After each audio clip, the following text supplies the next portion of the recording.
நடத்தி மாணவ செல்வங்கள் உங்கள் அனைவருக்கும் எனது காலை வணக்கங்களை உண்டாக்கி கொள்கிறேன்.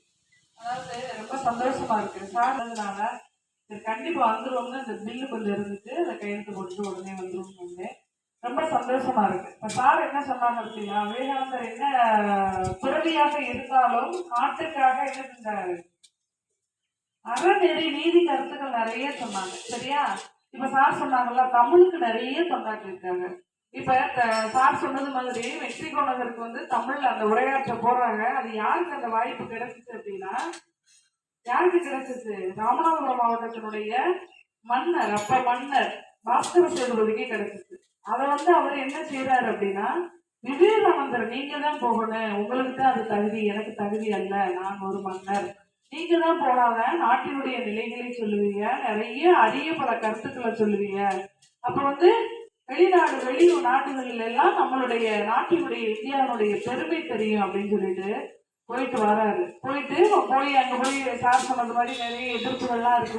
ஒரு செயலை நம்ம செஞ்சோம்னா உடனே செய்ய முடியாது, பல எதிர்ப்புகள் இருக்கும். அதையெல்லாம் மீறிதான் ஒரு செயலை நம்ம என்ன செய்ய முடியும். நிறைய தடைகளை தாண்டிதான் ஒரு வெற்றியை பெற முடியும்.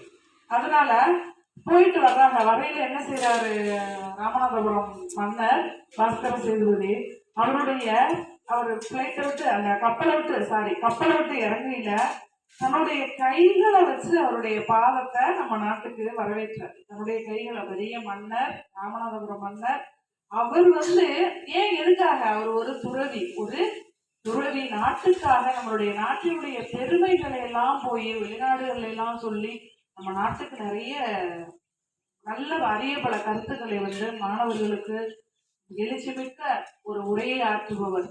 நிறைய அவருடைய புத்தகத்தை எல்லாம் படிச்சோம்னா நிறைய நம்ம தெரிஞ்சுக்கலாம். சரியா? உங்களுக்கு எல்லாம் நிறைய கருத்துக்கள் இருக்கு. இப்ப சார் சொன்னது மாதிரி நிறைய, அதாவது எப்ப நம்ம விவேகானந்தருடைய அந்த புத்தகத்தை எல்லாம் படிக்கல எவ்வளவு இருக்கா அப்படின்னு நம்ம தெரிகிற அளவுக்கு நிறைய இருக்கு. அதனால நிறைய படிங்க, புத்தகங்களை படிங்க, நல்ல கருத்துக்களை படிங்க, ஆழமா படிங்க. சரியா? மேலோட்டமா படிக்க கூடாது. எப்பவுமே படிக்கையில எப்படி படிக்கணும், ஆழமாக படிக்க வேண்டும். மேலோட்டமா படிச்சா இப்படி தலைப்பு செய்திகள் படிக்கணும் பத்தியா பேப்பர்ல, அதை வேணா மேலோட்டமா பார்க்கலாம். ஒரு தலைப்பு செய்தியில ஒண்ணு கொடுத்துருக்கு அப்படின்னா அது என்ன அப்படிங்கிறத, அந்த உட்கருத்தை நம்ம பார்க்கணும். எதனால அந்த நிகழ்வு நடந்திருக்கு அப்படிங்கிறத நம்ம பார்க்கணும். ஒரு பாடத்தை படிக்கிறோம் அப்படின்னா இந்த பாடத்தை இதோட விட்டுறக்கூடாது. சரியா?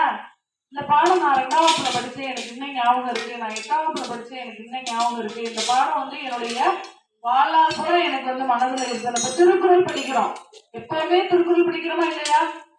ஆனா நீதிநெறி விளக்கம் படிக்கிறோம். ஆனா அதனுடைய கருத்துக்களை நம்ம தெரிஞ்சுக்கிறோம், பாடல்களை தெரிஞ்சுக்கிறோம்.